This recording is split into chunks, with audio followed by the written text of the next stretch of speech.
Un poder opresor. Un pueblo luchador. Una revolución inspiradora.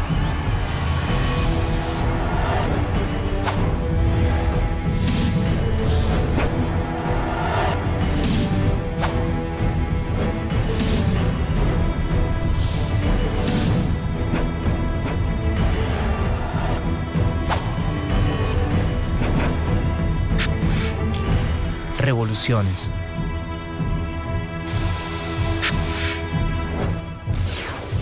Revolución de Bolivia.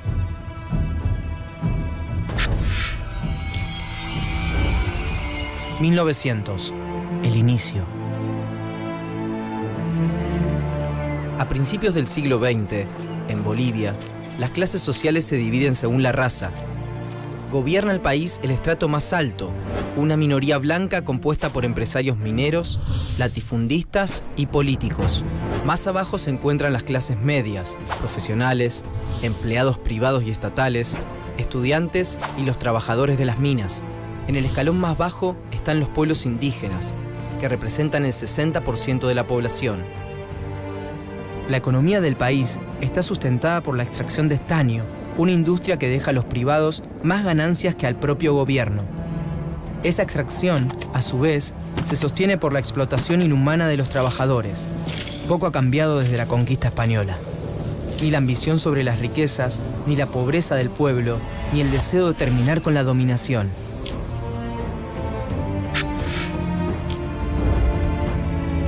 Illimani, de Arturo Borda, 1944. El Yatiri, de Arturo Borda, 1918.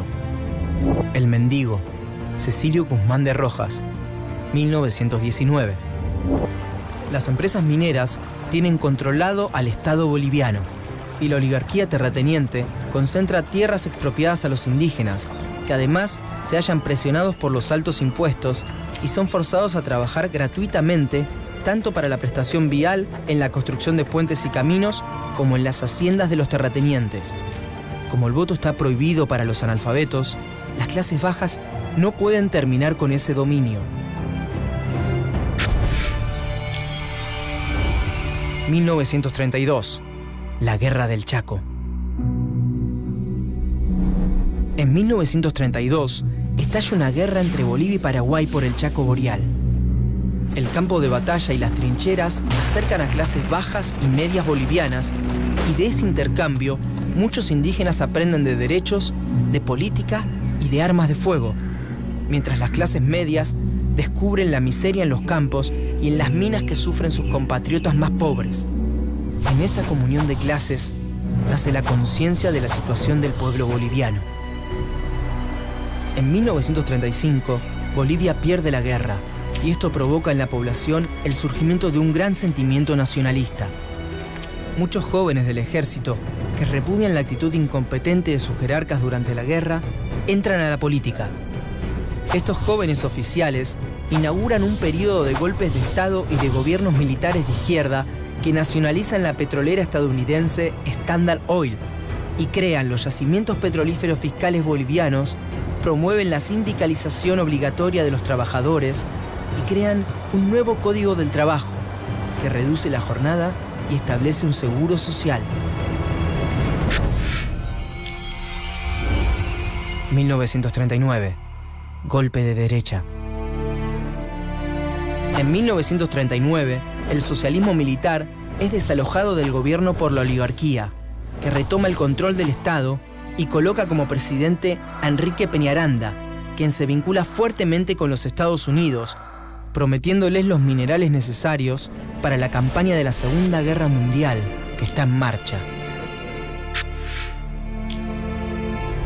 Durante el gobierno de Peñaranda, surgen agrupaciones de izquierda y nacionalistas, entre las que se halla el Movimiento Nacional Revolucionario, MNR, fundado por intelectuales de clase media y alta, como Víctor Paz Estenssoro. Nombre: Ángel Víctor Paz Estenssoro. Lugar y fecha de nacimiento: Tarija, 2 de octubre de 1907. Origen social: medio alto. Profesión: político. El MNR Es nacionalista, antioligarca y antiimperialista, y es apoyado por algunos grupos militares y por los movimientos obreros y campesinos. 1943. Golpe a golpe. En 1942, trabajadores de las minas Catavi y Siglo XX se declaran en huelga demandando mejores salarios. Y Peñaranda, que aún tiene vigente su promesa de asistir a los Estados Unidos en la guerra, envía tropas para reactivar la mina y asesina a 35 personas. Esto provoca la reacción del MNR y de facciones de izquierda del ejército, que derrocan a Peñaranda. El mayor Gualberto Villarroel López asume como presidente de facto y Paz Estenssoro, su ministro de Hacienda, se vuelve un pilar de su gobierno.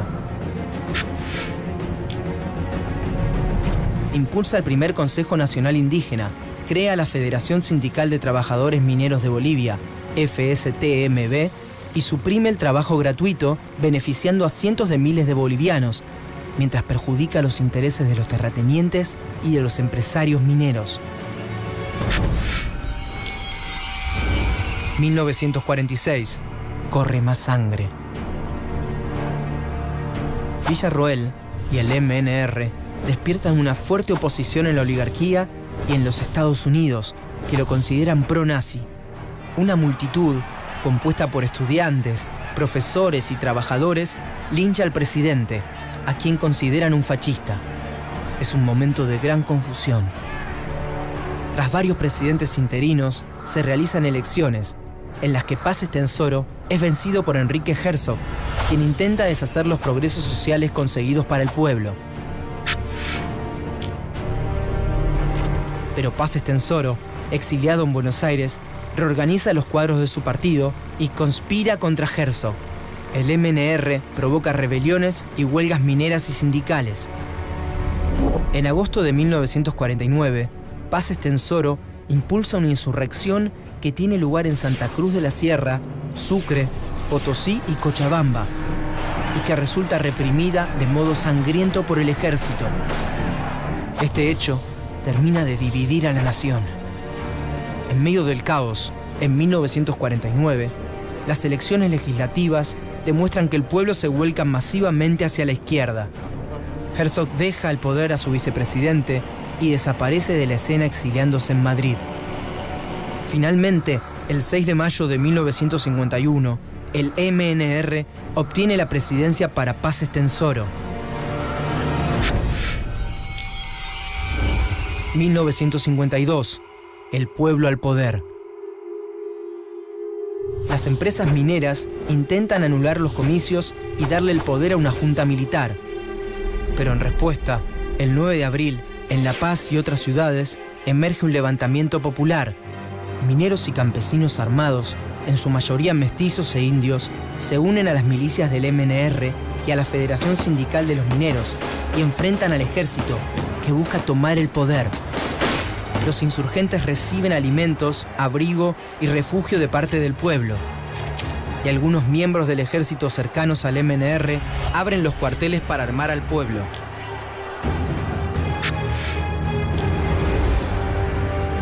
Plaza Murillo, La Paz. Diario La Razón, 1952. Revolución en La Paz.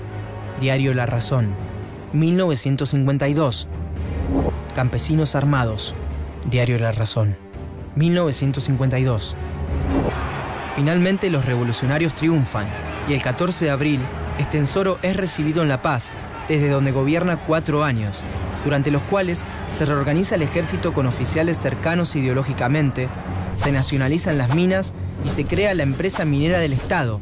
Se formulan las primeras propuestas de reforma agraria y se instaura el sufragio universal. La revolución inspira la lucha revolucionaria en América Latina. En junio de 1960, Paz Estenssoro vuelve a ser elegido presidente. Un año después, una nueva constitución que permite la reelección causa la división interna del MNR. El presidente pierde muchísimo apoyo del pueblo y de su propio partido. 1964. El fin de la revolución.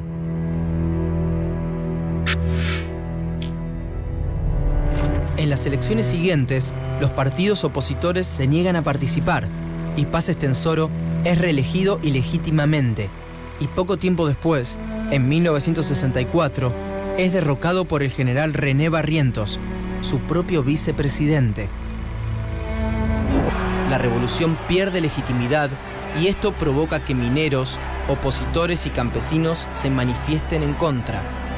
El ímpetu revolucionario se diluye con el tiempo, pero demuestra el poder de los indígenas, campesinos y mineros organizados en la política del país. Un poder que recién en el 2005 coloca al primer presidente indígena en Bolivia.